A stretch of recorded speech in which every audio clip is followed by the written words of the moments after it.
মুজাহিদ রহমতুল্লাহ আলাইহি বলেছেন যে প্রত্যেকটা বস্তু যাদের ছায়া আছে, এই ছায়াটা হলো ওই বস্তুর সেজদা। ওই বস্তুটার সেজদার মাধ্যমে সে রবকে স্বীকার করে নিচ্ছে, এটা তার সেজদার একটা বহিঃপ্রকাশ।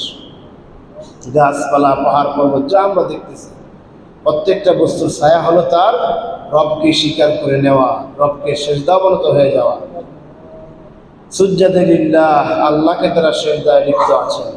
সমুদ্রের যে বিশাল তরঙ্গমালা, সেই বিশাল তরঙ্গমালার মাধ্যমে সে আল্লাহকে সেজদা করতেছে, এবং যে পানির যে কলকল ধ্বনি, এই ধ্বনির মাধ্যমে সে আল্লাহ তাআলার তাসবিহ পাঠ করতেছে, বলেন সুবহানাল্লাহ। বাতাসে যে শব্দ, এই শব্দের মাধ্যমে সে আল্লাহ তাআলার তাসবিহ পাঠ করতেছে। আল্লাহ তাআলা কোরআনে বহু জায়গায় এরকম বলেছেন, সাব্বাহা লিল্লাহি মা ফিস সামাওয়াতি ওয়া মা ফিল আরদ